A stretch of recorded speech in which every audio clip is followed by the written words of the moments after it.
Hello class, कैसे हो आप सब। मैं उम्मीद करता हूँ आप लोग अच्छे होंगे।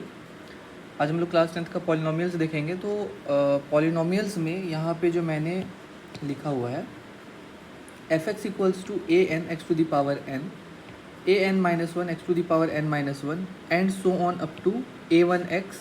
यहाँ पे पावर वन है, एक्स पे पावर वन है, छुपा हुआ है, और यहाँ ए नॉट और x to the power zero. ठीक है, तो आप देख रहे हो कि this is the general form to represent the polynomial. और ये जो पॉलिनोमियल है ना, वो वेरिएबल एक्स में है।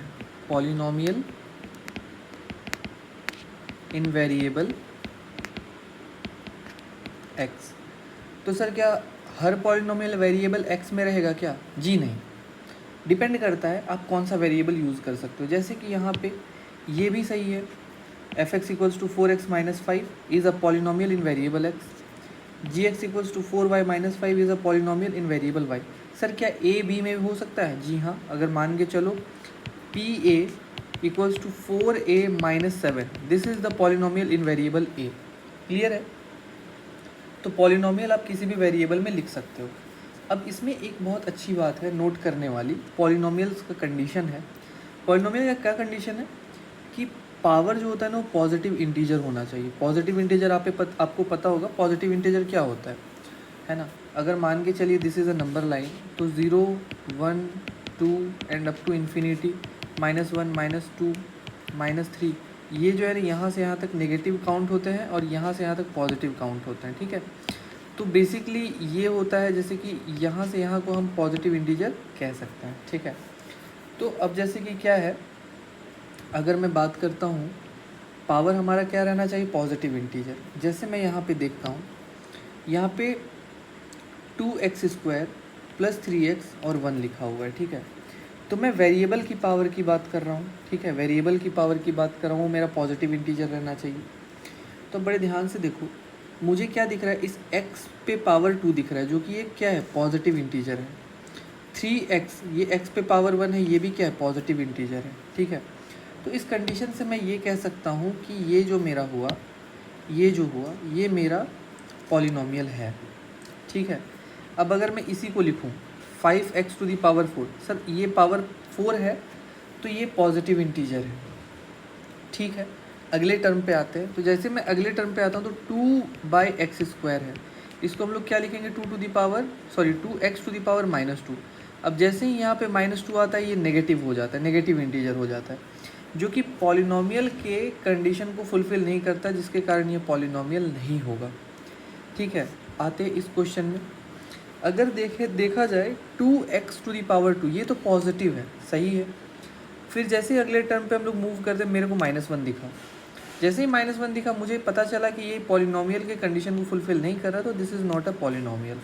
ठीक है, अगर मैं इसकी बात करता हूँ तो ये पॉलिनोमियल है। क्यों? क्योंकि x टू दी पावर 3 जो है, 3 एक पॉजिटिव इंटीजर है, यहाँ पे 1 है, दिस इज़ अ कांस्टेंट, यहाँ कोई वेरिएबल नहीं है, तो यहाँ पे कोई बात करेंगे नहीं, so this is a polynomial. इसके बाद बात करते हैं हम लोग इसकी, ये भी पॉलिनोमियल नहीं है। क्यों पॉलिनोमियल नहीं है? क्योंकि इसको हम लोग क्या लिख सकते हैं, 1/x को हम लोग क्या लिख सकते हैं? x to the power -1। अब अगर मैं इसको लिखूंगा तो क्या लिखूंगा? x² - 3x to the power -1। Overall ये क्या हो गया? नेगेटिव हो गया, जिसके कारण ये क्या हो रहा है? मेरा पॉलिनोमियल नहीं हो रहा है, ये पॉलिनोमियल नहीं हो रहा है, this is not a polynomial. इसकी बात करता हूँ, सर ये तो पॉजिटिव है, ये तो √x है, तो अगर मैं √x को लिखूँगा -3 √x, ठीक है, इसका मतलब क्या हो गया? 3 टू दी पावर 1/2। तो सर 1/2 भी तो इंटीजर नहीं है ना, भले पॉजिटिव है लेकिन इंटीजर तो नहीं है। इंटीजर मतलब पूर्णांक, है ना। ये 1/2 आपका रैशनल नंबर हो सकता है, फ्रैक्शनल नंबर हो सकता है, पर इंटीजर नहीं है। ठीक है, ये पॉजिटिव इंटीजर होना चाहिए, पॉजिटिव है but this is not an integer. ठीक है, तो ये चीज़ है पॉलिनोमियल के बारे में। मैं उम्मीद करता हूँ कि ये इस एग्जांपल से आप पॉलिनोमियल को समझ पा रहे हैं। आगे हम लोग क्वेश्चंस करेंगे तो और बढ़िया से समझ में आएगा। ठीक है, अब देखो डिग्री ऑफ पॉलिनोमियल क्या होता है। डिग्री ऑफ पॉलिनोमियल, अगर मैं डिग्री ऑफ पॉलिनोमियल की बात करता हूँ तो डिग्री ऑफ पॉलिनोमियल क्या हो गया? The exponent of the highest degree term in polynomial is known as its degree. ठीक है, अब देखो मेरा कोई भी जो पॉलिनोमियल रहेगा तो उसमें जो पावर होगा, जो भी पावर होगा, उसके हम लोग हाईएस्ट डिग्री को देखेंगे। जैसे देखो यहाँ पे क्या है, मैंने इस पॉलिनोमियल को पकड़ा f(x = 3x + 1/2। सबसे पहले ये पॉलिनोमियल है कि नहीं ये हम लोग देख लेते हैं। तो सर मैंने इस टर्म को देखा तो ये 3x है, 3x का मतलब हो गया 3x⁴ तो ये पावर 1 पॉजिटिव है, हाँ ये पॉलिनोमियल है और ये कांस्टेंट है तो ये पॉलिनोमियल है। तो ये क्या हो गया, ये पॉलिनोमियल है। अब जब ये पॉलिनोमियल है तो सबसे बड़ी चीज़ यहाँ पे मैं जब डिग्री की बात करता हूँ तो डिग्री क्या होगा, ये 1 होगा। ये 1 ही तुम्हारा इस पॉलिनोमियल का डिग्री हो गया, ठीक है। अब जब मैं इसकी बात करता हूँ इस वाले पॉलिनोमियल की, तो क्या है gy = 2y² - 3/2y + 7। अब देखो यहाँ पे क्या है, यहाँ पे मेरा दिया हुआ है एक पॉलिनोमियल। अब वेरिएबल किस पे है सर, ये y पे है। अब मुझे इसकी डिग्री बतानी है। सबसे पहले ये पॉलिनोमियल है कि नहीं, सर यहाँ पे 2 है, ठीक है, ये 2 है, पॉजिटिव इंटीजर है। y पे पावर कितना है, 1 है, पॉजिटिव इंटीजर है, ये कांस्टेंट है, तो ये पॉलिनोमियल है। अब इन सबों में अगर मैं y पे पावर की बात करता हूँ तो मुझे क्या दिख रहा है, क्या 1 है, नहीं सर, यहाँ 2 पे। तो इसका जो डिग्री बनेगा वो कितना बनेगा, 2, ठीक है। देखो वेरिएबल सेम होना चाहिए, वेरिएबल भैया सेम होना चाहिए। y है तो y की बात, ऐसा नहीं कि इसमें x घुस गया, ठीक है। अगर x इसमें घुस जाएगा तब की बात करेंगे हम लोग, ठीक है। सेम इसी तरीके से जब मैं इसकी बात करता हूँ तो पॉलिनोमियल है क्योंकि x पे पावर 3, x पे पावर 2, x पे पावर 1, यहाँ पे कांस्टेंट। तो अगर मैं इसके डिग्री की बात करूँगा, अगर मैं इसके डिग्री ऑफ पॉलिनोमियल की बात करूँगा तो कितना होगा, वो 3 होगा। क्यों, क्योंकि यहाँ पे मेरे को क्या दिख रहा है, 3 इज़ द हाईएस्ट। अब देखो समझो, कांस्टेंट पॉलिनोमियल का डिग्री ऑलवेज क्या रहता है, 0। सर कांस्टेंट पॉलिनोमियल क्या हुआ, जैसे f(x = 2) क्या दे दिया, 2। अब यहाँ पे क्या है सर, यहाँ तो कुछ भी नहीं है। मतलब जैसे कि तुमने पढ़ा होगा किसी भी वेरिएबल का पावर अगर 0 होता है तो 1 हो जाता है। जैसे कि x की पावर अगर मैं 0 करता हूँ तो ये 1 होता है। तो उसी तरीके से मैं 2 को क्या लिख सकता हूँ, 2 × 1, 1 के जगह पे मैं इसको क्या लिख सकता हूँ सर, 2 × x⁴। तो जब मैं इस पॉलिनोमियल की बात कर रहा हूँ तो इसका पावर कितना आ रहा है, डिग्री 0 आ रहा है। लीनियर पॉलिनोमियल क्या होता है, जैसे f(x = क्या हो जाएगा, 3x + 1, ठीक है, ये हो गया लीनियर पॉलिनोमियल। तो इसमें इसका पावर कितना है, 1 है, इसीलिए इसका डिग्री कितना रहता है, 1। ये लीनियर पॉलिनोमियल है। क्वाड्रेटिक पॉलिनोमियल आप नाम से ही समझ रहे हो, f(x = 3x² + 2x + 1, ठीक है, ये क्वाड्रेटिक पॉलिनोमियल है। इसमें हाईएस्ट डिग्री कितना है, 2। तो क्वाड्रेटिक पॉलिनोमियल का कितना रहता है डिग्री, 2।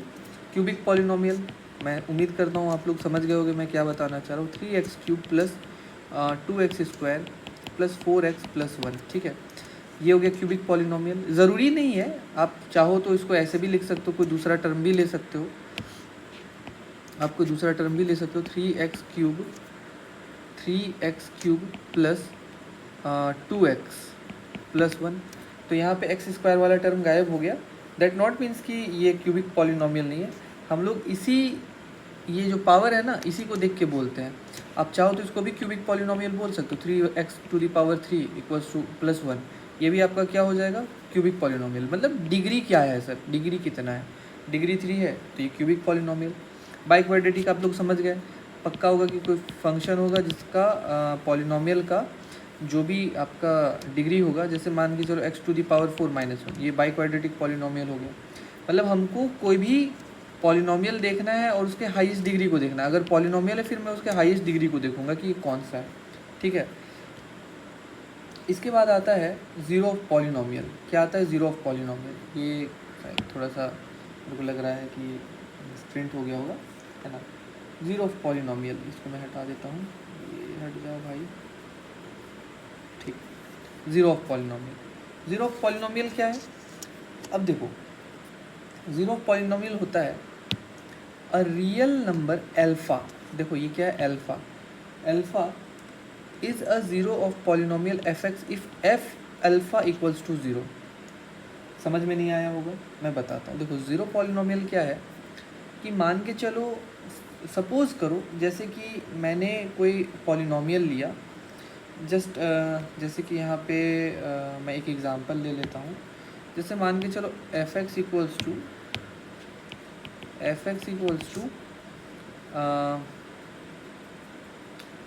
3x-2, ठीक है, ये मैंने लिया। अब मैं x की कौन सी वैल्यू रखूँगा कि ये पूरे टर्म को ज़ीरो कर देगा, तो उसके लिए मुझे क्या करना पड़ेगा, मुझे इस fx को ज़ीरो मानना पड़ेगा ताकि मैं इस x की वैल्यू निकाल सकूँ। तो सपोज़ करो ये ज़ीरो हो गया, ये हो गया 3x-2, तो आप x की वैल्यू कितनी निकालोगे सर, 2/3 कितनी निकालोगे सर आप, 2/3 निकालोगे। अब सर ये क्या किया आपने, कुछ नहीं किया, बस x की वैल्यू निकाला। अब यही वैल्यू तुम यहाँ पे पुट कर दो तो क्या हो जाएगा, 3x के जगह पे कितना लिखोगे आप, 2/3, ये x के जगह पे मैंने 2/3 लिखा -2, तो ये 3 कट गया, बच क्या गया 2 - 2, जो कि क्या आ गया 0। तो ये x की जो वैल्यू आई ना, ये 2/3, ये अल्फ़ा का काम करता है, यही अल्फ़ा है। और ये यही बोल रहा है कि ये जो अल्फ़ा है ना, ये जीरो ऑफ पॉलिनोमियल है। जीरो ऑफ पॉलिनोमियल कहने का मतलब जैसे f(x) = इतना दिया हुआ था, तो x में वो वैल्यू जिससे ये पूरा टर्म ज़ीरो हो जाए, उसी को हम लोग क्या बोलेंगे, ज़ीरो पॉलिनोमियल बोलेंगे। जैसे कि यहाँ पे हम लोगों ने देखा कि x की वैल्यू जैसे ही हमने 2/3 रखा तो ये पूरा टर्म कितना हो गया, ज़ीरो हो गया। तो ये 2/3 क्या हो जाएगा, इस पॉलिनोमियल का ज़ीरो पॉलिनोमियल, ठीक है। चलिए बहुत अच्छा, आगे बढ़ते हैं। अब जैसे देखो ये हो गया ज़ीरो पॉलिनोमियल, मैं उम्मीद करता हूँ तुम्हें समझ में आ रहा होगा। अब हम लोग बात करते हैं ग्राफ ऑफ पॉलिनोमियल की। किसकी बात करते हैं, graph of polynomial. Graph of polynomial क्या है भाई, जैसे देखो ये है ग्राफ ऑफ लीनियर पॉलिनोमियल, ये है ग्राफ ऑफ लीनियर पॉलिनोमियल। अब ये ग्राफ ऑफ लीनियर पॉलिनोमियल क्या कहता है, जैसे कि देखो यहाँ पे दिया हुआ है y = ax + b और a ज़ीरो नहीं होना चाहिए। ऑब्वियसली a ज़ीरो नहीं होना चाहिए, क्योंकि देखो मान के चलो सबसे पहले तो ये y = क्या है, ax + b where a is not equals to zero. क्यों भाई, अगर a ज़ीरो हो जाएगा तो x का क्या वैल्यू रहा, कुछ भी तो नहीं, ज़ीरो इंटू समथिंग ज़ीरो, मतलब y की जो वैल्यू होगी क्या होगा, y = b, तो ये तो कांस्टेंट हो गया है ना। तो कांस्टेंट का तो ग्राफ अलग बनता है, इसी कारण से यहाँ पे ज़ीरो नहीं होना चाहिए, ठीक है। ये चीज़ तो समझ में आया। अब चलो आगे बात करते हैं। ग्राफ ऑफ लीनियर पॉलिनोमियल कुछ ऐसा बनता है। ये क्या होता है, ये क्या करता है ना, इस पॉइंट पे कट करता है। अब तुम सोचोगे सर ये क्या हुआ, मैंने तुम्हें भी जस्ट बताया y = ax + b दिया हुआ है।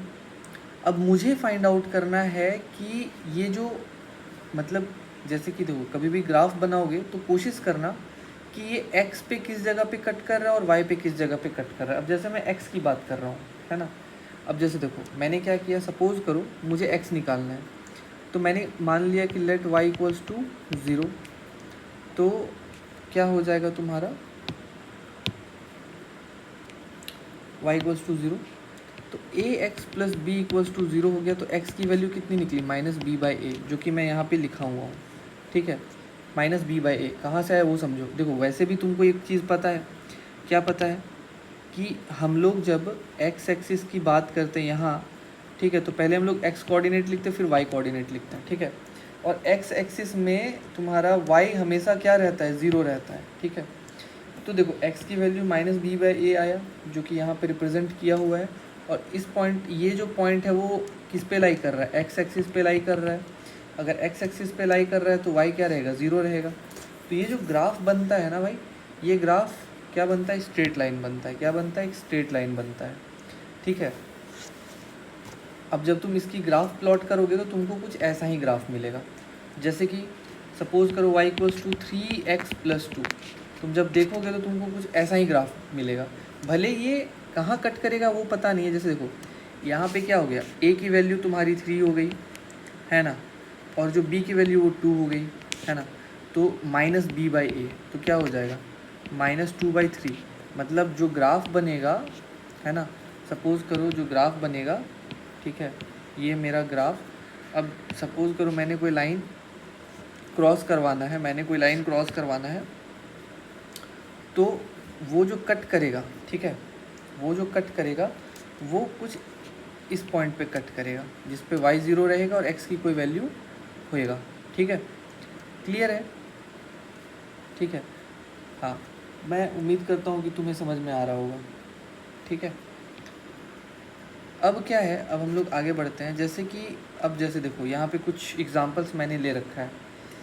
देखो यहाँ पे क्या है, सबसे पहला काम क्या है कि we have to find the graph of f x equals to 2x minus 5। तो मैंने बोला था कि एफ एक्स को ज़ीरो करूँ, एफ एक्स को ज़ीरो करेंगे तो एफ एक्स इसके बराबर है, तो 2x minus 5 equals to zero हो जाएगा, ठीक है। इसका मतलब हो गया कि 2x इक्वल्स टू 5, तो x की वैल्यू 5/2, ठीक है। x की वैल्यू कितनी मिली, 5/2। तो देखो यहाँ पे इस पॉइंट पे क्या हो रहा है, इस पॉइंट पे x की वैल्यू 5/2 है जो कि लिख रखा है, और y तो x एक्सिस में 0 रहता है।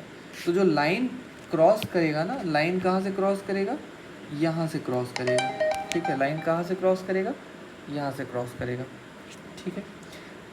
तो ये तो हो गया भाई लीनियर की बात। ये क्या हो गया, linear polynomial, graph of linear polynomial, graph of linear polynomial. अब जब बात करते हैं कि भैया अगर हमारा ये तो लीनियर नहीं है क्योंकि x का पावर 2 है। अगर x का पावर 2 होता है तो क्या होता है, क्वाड्रेटिक पॉलिनोमियल। अगर मैं क्वाड्रेटिक पॉलिनोमियल की बात करता हूँ तो क्वाड्रेटिक पॉलिनोमियल, देखो सबसे पहला चीज़ क्या है कि हम लोगों को देखना है कि क्वाड्रेटिक पॉलिनोमियल है, तो पहला काम हम लोग क्या करेंगे, एफ एक्स इक्वल्स टू 0 करेंगे। एफ एक्स इक्वल्स टू 0 करने के बाद एफ एक्स जो है इसके बराबर है, मतलब क्या हो गया, x square minus 2x minus 8 equals to 0 हो जाएगा, ठीक है। अब तुम लोगों ने मिडिल टर्म करना सीखा है। देखो एक्स स्क्वायर है तो इसकी 2 वैल्यू मिलेगी। अब सबसे बड़ी चीज़ क्या है, हम लोग क्या कर लेते हैं, ये 8 है तो 8 का प्राइम फैक्टर कर लो, 8 क्या हो जाएगा, 2 4 ज़ा 8, 2 2 ज़ा 4, तो 3 2 आया। तो हम लोग इसको लिख सकते हैं x square minus 4x plus 2x minus 8 equals to 0। Factor हो गया, x कॉमन कर लो तो x माइनस 4, यहाँ पे 2 कॉमन कर लो तो x माइनस 4, एंड यहाँ पे ये इक्वल्स टू कितना हो जाएगा, 0 हो जाएगा। और ये हो जाएगा x माइनस 4 कॉमन, एंड ये हो जाएगा x प्लस 2 इक्वल्स टू 0, ठीक है। तो एक बार हमें x की वैल्यू 4 मिलेगा और एक बार x की वैल्यू हमें माइनस 2 मिलेगा, ठीक है, ये मिलेगा। अब देखो यहाँ पे ये चीज़ों को ऐसे समझना है, यहाँ पे चीज़ों को कुछ ऐसे समझना है, थोड़ा सा मैं इसको छोटा कर लेता हूँ।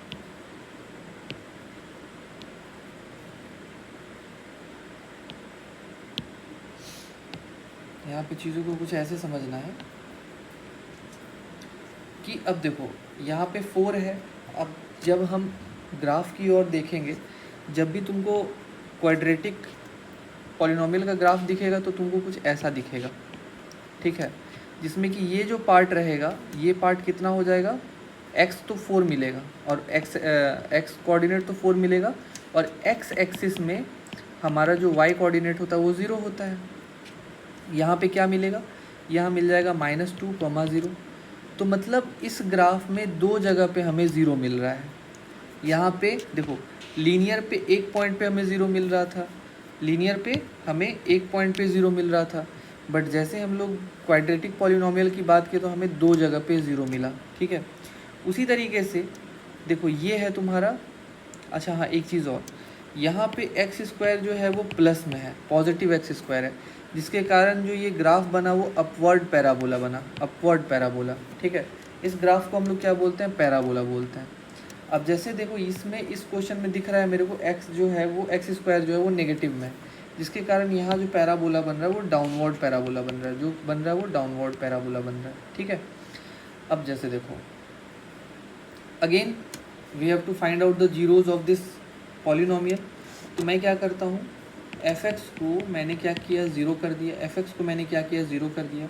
अब एफ एक्स इतने के बराबर है तो मैं क्या कर सकता हूँ, 3 minus 2x minus x square equals to 0। अब आप चाहो तो जैसे कि एक्स स्क्वायर को पॉजिटिव कर सकते हो, 2x को भी पॉजिटिव कर सकते हो, we can write it as x square plus 2x minus 3 equals to 0, ठीक है। अब हम लोग क्या करते हैं, इसको मिडिल टर्म कर लेते हैं। जब हम लोग इसका मिडिल टर्म करेंगे तो क्या हो जाएगा, एक्स स्क्वायर प्लस 3x और minus x minus 3 equals to 0 हो जाएगा। तो यहाँ पे x common, x plus 3 minus 1 common कर लो तो x प्लस 3 इक्वल्स टू 0। तो ये हो जाएगा x प्लस 3 और ये हो जाएगा x माइनस 1 इक्वल्स टू 0। यहाँ से आपको x की वैल्यू क्या मिलेगा, 1 एंड -3। इससे ये पता चला कि ये जो पार्ट बना, ये जो पार्ट बनेगा ये क्या होगा, ये होगा 1,0, ठीक है। और ये जो पार्ट बनेगा वो बनेगा -3,0। अब ये अच्छा ये बताओ, ये तो देखो ये this is x axis and this is y axis, ठीक है। तो ये जो है ये ओरिजिन है 0 0, ये ओरिजिन है। x एक्सिस इधर की ओर जो होता है वो पॉजिटिव होता है, इधर की ओर जो होता है नेगेटिव होता है। इसी कारण से प्लस वाली चीज़ें हम लोग राइट साइड में लिखते हैं और माइनस वाली चीज़ें ओरिजिन के लेफ़्ट साइड में लिखते हैं, ठीक है। तो ये हो गया। उसी तरीके से जब हम लोग इस, अब देखो एक चीज़ आप लोग देखो ध्यान से, आपका जो ये पॉलिनोमियल है, क्वाड्रेटिक पॉलिनोमियल के अकॉर्डिंग हमारा ग्राफ बन रहा है। देखो ये भी क्वाड्रेटिक पॉलिनोमियल है, लेकिन यहाँ पे क्या होगा, जैसे कि यहाँ पे हमें 2 ज़ीरोज़ मिल रहे हैं, हो सकता है अब ये जो बनेगा ये हो सकता है डिफरेंट बनेगा, ठीक है। This is x axis and this is y axis, ठीक है। अब देखो ये क्या है, ये x² -6x + 9। तो पहले चीज़ मैंने क्या किया, f(x) को 0 कर दिया। तो f(x) को 0 करने के बाद x² -6x + 9 = 0 हो गया। तो ये हो जाएगा x², 3 3 जा 9, -3x + 9 = 0। x common x -3 common x -3 = 0। यहाँ से x -3 एंड x -3 = मेरे को मिला। अब देखो यहाँ पे मेरे को x जो है ना 2 बार 3 और 3 मिल रहा है, 2 बार 3 और 3 मिला। इसका मतलब क्या हो रहा है, एक ही जगह पे तुम्हारा हमको 2 रूट मिला, यहाँ पे इस पॉइंट पे, यहाँ पे 3,0 हो गया। इसी कारण से ये जो पैराबोला है ये x एक्सिस को टच करता हुआ चला गया इस पॉइंट पे, ठीक है ना। अब जैसे ही कॉमन सी बात है, मैंने आपको बोला था कि x² जो आपका क्वाड्रेटिक पॉलिनोमियल है उसमें अगर x² आपका नेगेटिव रहेगा तो डाउनवर्ड पैराबोला बनेगा, ठीक है। तो सेम चीज़, बट इस कंडीशन में भी तुम गौर करोगे कि मेरे को जो है ना एक ही रूट मिलेगा, x का जो है ना एक ही वैल्यू मिलेगा। वैसे 2 रहेगा लेकिन जो आंसर आएगा बोथ आर सेम, ठीक है। जैसे ये हो गया y एक्सिस और ये हो गया x एक्सिस, ठीक है। अब यहाँ पे क्या हो जाएगा, ये हो जाएगा मेरा, मैंने क्या बोला था f(x) = 0 कर लेना है। तो -4x² + 4x - 1 = 0। अब तुम चाहो तो जो नेगेटिव, जैसे कि बेसिकली कोशिश करना कि x² वाले टर्म को जो है ना पॉजिटिव करने का। तो क्या हो जाएगा 4x² - 4x + 1। अब ये मत बोलना ये कैसे हुआ, माइनस कॉमन लेके मैंने उधर से मल्टीप्लाई कर दिया तो हो गया, ठीक है। अब ये क्या हो जाएगा 4, देखो यहाँ पे इसका कोफिशिएंट और इसको मल्टीप्लाई करो तो कितना आ जाएगा 4, 2 2 = 4। तो क्या हो जाएगा 4x² - 2x + 1 = 0। यहाँ पे मैंने 2x कॉमन कर लिया तो मेरे को क्या मिलेगा, यहाँ पे बच गया 2x - 1, यहाँ -1 कॉमन कर लो, 2x - 1 = 0। तो यहाँ पे क्या हो जाएगा 2x - 1 और ये हो जाएगा 2x - 1 = 0। तो हमें x = 2 बार 1/2 मिला। इट मीन्स यहाँ पे जो पॉइंट मिला मेरे को ये हो गया -1/2, क्या हो गया 1/2 एंड दिस विल बी 0। अच्छा एक चीज़ समझ रहे हो, ये y एक्सिस 0 क्यों हो रहा है, क्योंकि ऑलरेडी हम लोगों ने f(x) = 0 किया। यही f(x) हमारा y है मेरे भाई, यही f(x) हमारा y है। तो y 0 हो रहा है तभी हमें x एक्सिस पे x कोऑर्डिनेट मिल रहा है। ऐसा नहीं है, हमें यहाँ पे भी वैल्यू मिलेगा, हमें यहाँ पे भी वैल्यू मिलेगा, हमें यहाँ पे भी वैल्यू मिलेगा, ठीक है। बट हम 0 की बात कर रहे हैं कि किस टाइम पे, आखिर किस कोऑर्डिनेट पे मेरा y 0 हो रहा है। तो सर इस इक्वेशन के लिए, इस पॉलिनोमियल के लिए जब हम x की वैल्यू 1/2 रख रहे हैं उस कंडीशन पे ये पूरा f(x) मतलब ये पूरा y मेरा 0 हो जा रहा है। जैसे कि आप करके देख लो, ये f(x) = क्या दिया हुआ है -4x² + 4x - 1। आप लोग क्लास 9 में करे होंगे बट फिर भी मैं बता देता हूँ। तो f1/2 क्या हो जाएगा -4 × 1/2 का स्क्वायर + 4 × 1/2 - 1। तो ये क्या हो जाएगा -4 × 1/4 प्लस ये कट जाएगा तो ये हो जाएगा 2 - 1। ये कट गया तो यहाँ पे कितना है -1 + 2 - 1। तो ये -1 -1 -2 और ये +2 कट के 0 आ गया। तो यही है 0, आखिर मैं बात ही कर रहा हूँ उसके बारे में, ठीक है, कि कहाँ पे 0 होगा, ठीक है। तो मैं उम्मीद करता हूँ कि यहाँ तक जो भी चीज़ मैंने तुम्हें समझाया वो तुम्हें समझ में आया होगा, ठीक है। इसके बाद हम लोग अगला क्लास जो है, अगले क्लास में कुछ क्वेश्चंस करेंगे। तब तक के लिए मैं आप लोग से अलविदा लेता हूँ, ठीक है। जैसा आपको क्लास लगे प्लीज़ कमेंट करके बताएं, ठीक है। चलिए, all for today, thank you.